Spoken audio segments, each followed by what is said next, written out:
दुनिया की लगभग आधी आबादी और वैश्विक आर्थिक उत्पादन में 40% हिस्सेदारी वाले 11 प्रमुख और उभरती अर्थव्यवस्थाओं वाले देशों के प्रमुख नेताओं की बैठक ब्राजील में हुई। मौका था 17वें ब्रिक्स शिखर सम्मेलन का। रियो डी जेनेरियो शहर में आयोजित 2 दिन के इस सम्मेलन में सदस्य देशों ने 31 पेज और 126 पॉइंट वाले घोषणा पत्र को स्वीकार किया। रियो डी जेनेरियो घोषणा पत्र में आतंकवाद के खतरे, पश्चिम एशिया की स्थिति और व्यापार टैरिफ संबंधित मुद्दों सहित कई महत्वपूर्ण वैश्विक चुनौतियों पर समूह के रुख को शामिल किया गया। घोषणा पत्र में पहलगाम आतंकवादी हमले की कड़े शब्दों में निंदा की गई और सीमा पार आतंकवाद, आतंकवाद के वित्त पोषण और सुरक्षित पनाहगाहों सहित सभी रूपों में आतंकवाद का मुकाबला करने का आह्वान किया गया। ब्रिक्स नेताओं ने एक तरफा टैरिफ और गैर टैरिफ उपायों के बढ़ने पर भी गंभीर चिंता जताई, जो कि व्यापार को विकृत करते हैं और विश्व व्यापार संगठन के नियमों का उल्लंघन करते हैं। ब्रिक्स राष्ट्रों ने 2026 में 18वें ब्रिक्स शिखर सम्मेलन के लिए भारत की अध्यक्षता का समर्थन किया। सभी राष्ट्रों ने ब्राजील में होने वाले COP30 और 2028 में COP33 की मेजबानी के लिए भारत का समर्थन किया। चीन और रूस समेत ब्रिक्स नेताओं ने संयुक्त राष्ट्र सुरक्षा परिषद में भारत और ब्राजील की बड़ी भूमिका का समर्थन किया।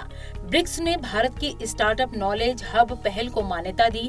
ब्रिक्स भारत के डिजिटल परिवर्तन प्रयासों की सराहना करता है। समूह ने G20 की अध्यक्षता के दौरान अफ्रीकी संघ की आवाज को मजबूत करने के लिए भारत के काम को स्वीकार किया। India's point of view, most of our concerns have been very well captured. I would like to bring to you your attention on the para 6, where there is a very strong expression for reform of the global multilateral institutions, in particular the UN and the UN Security Council, in which countries of the global south to play an active role. And this time, that para and that formulation has been further strengthened over the Kazan's formulation, where it got reiterated, reinforced in terms of India and Brazil to play an active role in international affairs and multilateral bodies, in the UN systems and in the Security Council. I think this is a very, very strong reiteration of the role, increasingly important role both India and Brazil will play. So we are very satisfied with this formulation. The second pair of importance for us is para 34, where again the reiteration and condemnation of Pahalgam attack, and there again all the members have supported India.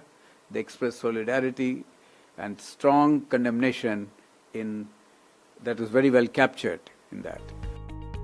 प्रधानमंत्री नरेंद्र मोदी ने Brazil की राजधानी Rio de Janeiro में 6 और 7 जुलाई को 17वें BRICS शिखर सम्मेलन में शिरकत की। इस दौरान नेताओं ने ब्रिक्स एजेंडे के विभिन्न मुद्दों पर उपयोगी चर्चा की, जिसमें वैश्विक शासन में सुधार, वैश्विक दक्षिण की आवाज को बुलंद करना, शांति और सुरक्षा, बहुपक्षवाद को मजबूत करना, विकास के मुद्दे और आर्टिफिशियल इंटेलिजेंस शामिल थे। प्रधानमंत्री ने वैश्विक शासन में सुधार और शांति और सुरक्षा विषय पर उद्घाटन सत्र को संबोधित किया। इसमें प्रधानमंत्री ने कहा कि वैश्विक शांति और सुरक्षा केवल एक आदर्श नहीं है, ये हम सभी के साझा हितों और भविष्य की बुनियाद है। उन्होंने कहा कि एक शांतिपूर्ण और सुरक्षित वातावरण में ही मानवता का विकास संभव है। इस उद्देश्य को पूरा करने में ब्रिक्स की अत्यंत महत्वपूर्ण भूमिका है। प्रधानमंत्री ने जोर दिया कि हमारी साझा चुनौतियों का सामना करने के लिए हमें एकजुट होकर सामूहिक प्रयास करने होंगे, मिलकर आगे बढ़ना होगा। Honorable Prime Minister addressed the session on the global governance and peace and security, where he reaffirmed India's commitment to enhancing the voice of the global south. He noted that developing countries require greater support for sustainable development in terms of access to climate finance and technology. He reiterated that the global organizations of the 20th century lacked the capacity to deal with the challenges of the 21st century. And therefore, he underscored the importance of reforming the multilateral organizations. He called for a multipolar and inclusive world order and stated that the global governance institutions, particularly the UN Security Council, the IMF, the World Bank, and the WTO, must undergo urgent reform to reflect the contemporary realities and times. शांति और सुरक्षा विषय पर प्रधानमंत्री ने कहा कि हाल ही में भारत ने एक अमानवीय और कायरतापूर्ण आतंकी हमले का सामना किया है। उन्होंने आतंकवाद को मानवता के लिए गंभीर खतरा बताया। प्रधानमंत्री ने कहा कि 22 अप्रैल को पहलगाम में हुआ आतंकी हमला भारत की आत्मा, अस्मिता और गरिमा पर सीधा प्रहार था। ये हमला केवल भारत ही नहीं बल्कि पूरी मानवता पर आघात था। प्रधानमंत्री ने इस दुख की घड़ी में साथ खड़े रहने, समर्थन करने और संवेदना जताने वाले मित्र देशों का आभार जताया।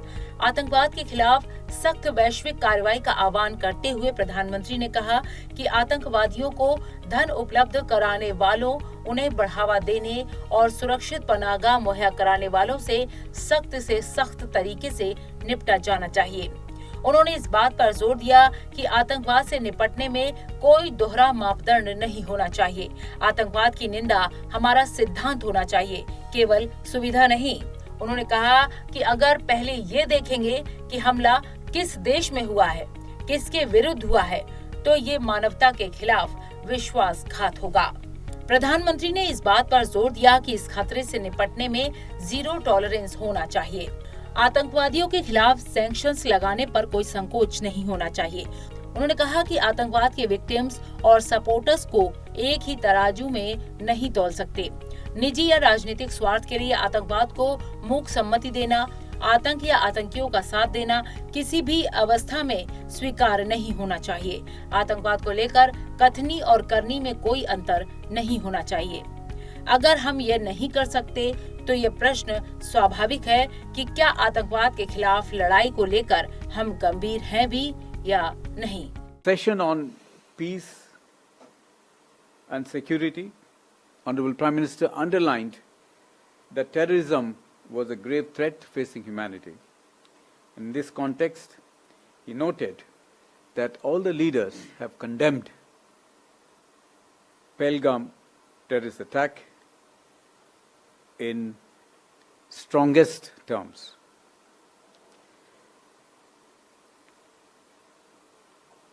He underlined that the attack, the Pahalgam attack, terror attack, is an onslaught on the entire humanity. He also noted that those funding, promoting and providing safe havens to terrorists must be dealt with in the harshest terms. प्रधानमंत्री ने कहा कि पश्चिम Asia से लेकर Europe तक आज विश्व विवादों और तनावों से घिरा हुआ है। गाजा में जो मानवीय स्थिति है वह बड़ी चिंता का कारण है। भारत का अडिग विश्वास है कि परिस्थितियां चाहे कितनी भी कठिन क्यों न हो, मानवता की भलाई के लिए शांति का पथ ही एकमात्र विकल्प है। भारत भगवान बुद्ध और महात्मा गांधी की भूमि है। हमारे लिए युद्ध और हिंसा का कोई स्थान नहीं है। प्रधानमंत्री ने कहा कि भारत हर उस प्रयास का समर्थन करता है जो विश्व को विभाजन और संघर्ष से बाहर निकालकर संवाद, सहयोग और समन्वय की ओर अग्रसर करे, एकजुटता और विश्वास बढ़ाए। इस दिशा में हम सभी मित्र देशों के साथ सहयोग और साझेदारी के लिए प्रतिबद्ध हैं। ब्रिक्स उभरती अर्थव्यवस्थाओं के लिए आर्थिक विकास और भू राजनीतिक स्थिरता पर सहयोग के लिए एक महत्वपूर्ण मंच के रूप में कार्य करता है। ब्रिक्स की स्थापना 2001 में ब्राजील, रूस, भारत, चीन ने की थी। बाद में दक्षिण अफ्रीका इसका सदस्य बना। इसका मुख्यालय चीन के शंघाई में स्थित है। समय के साथ ब्रिक्स एक प्रभावशाली समूह के रूप में उभरा है। इसमें दुनिया की 11 प्रमुख उभरती अर्थव्यवस्थाओं वाले देश भी शामिल हैं। ब्राजील, रूस, भारत, चीन और दक्षिण अफ्रीका सहित इन 11 उभरते देशों में दुनिया की लगभग आधी आबादी और वैश्विक आर्थिक उत्पादन का 40% हिस्सा है।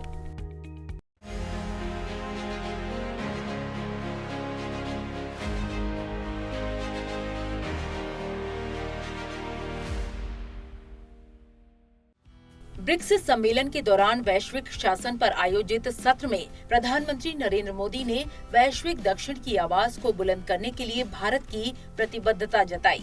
उन्होंने कहा कि ग्लोबल साउथ अक्सर दोहरे मापदंडों का शिकार रहा है, चाहे विकास की बात हो, संसाधनों का वितरण हो या फिर सुरक्षा से जुड़े विषय हो, ग्लोबल साउथ के हितों को प्राथमिकता नहीं मिली है।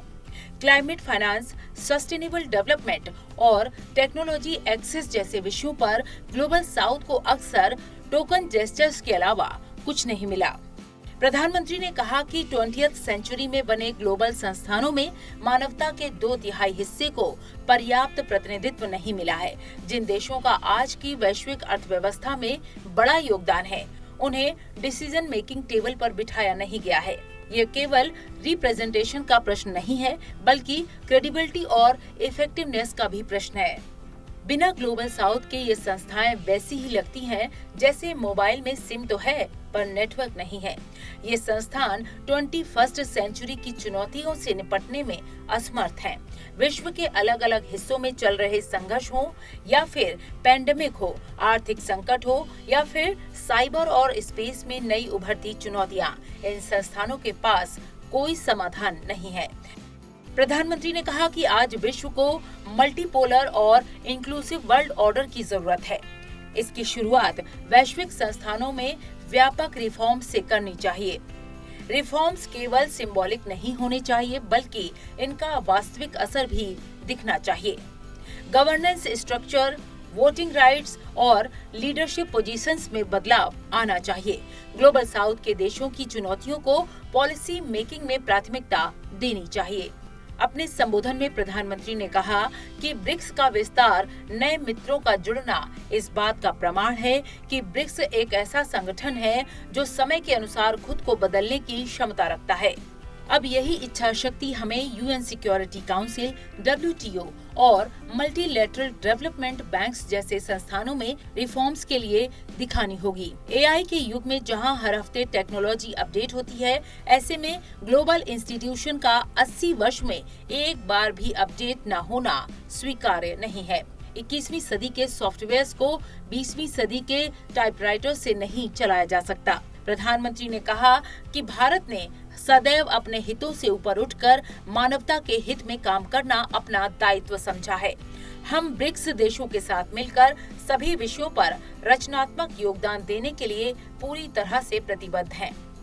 प्रधानमंत्री ने बहुपक्षीय आर्थिक वित्तीय मामलों और आर्टिफिशियल इंटेलिजेंस को मजबूत बनाने संबंधी विषय पर एक सत्र को संबोधित किया, जिसमें ब्रिक्स भागीदार और आमंत्रित देशों ने भी हिस्सा लिया। अपने संबोधन में प्रधानमंत्री ने कहा कि ब्रिक्स समूह की विविधता और मल्टीपोलैरिटी में हमारा दृढ़ विश्वास हमारी सबसे बड़ी ताकत है। आज जब वर्ल्ड ऑर्डर चारों ओर से दबाव महसूस कर रहा है, विश्व अनेक प्रकार की चुनौतियों और अनिश्चितताओं से गुजर रहा है।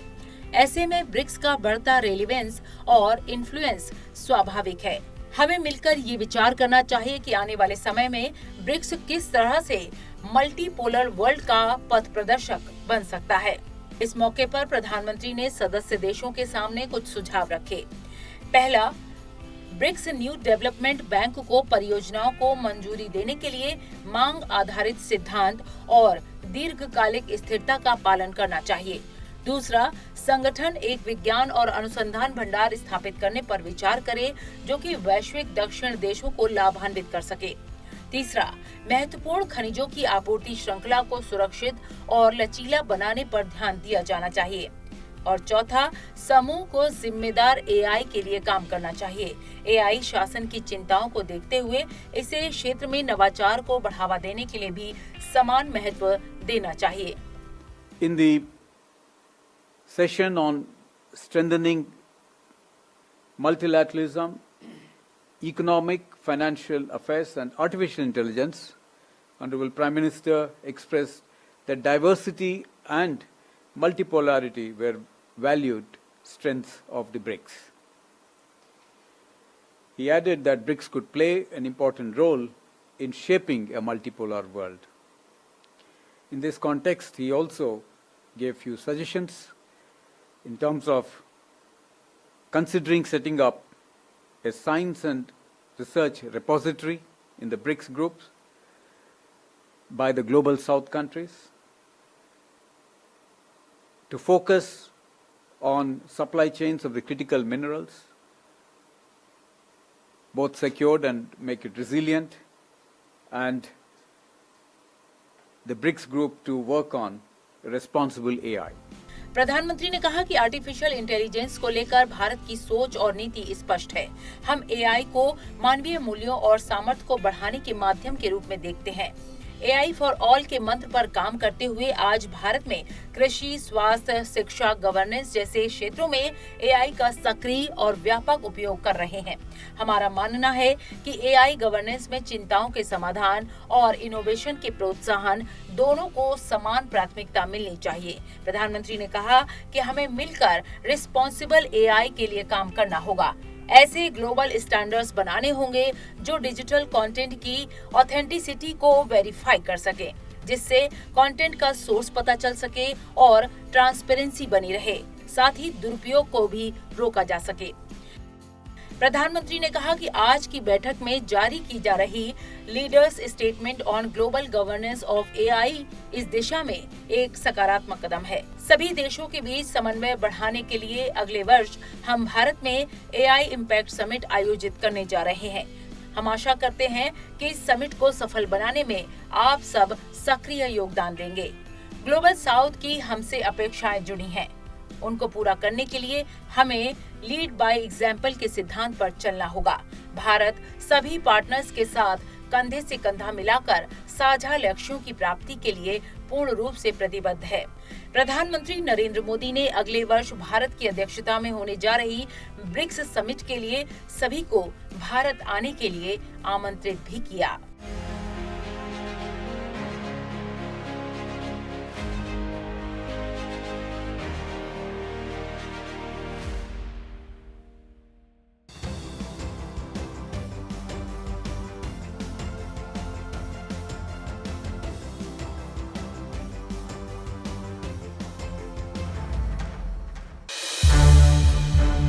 संसद टीवी के और भी प्रोग्राम्स देखने के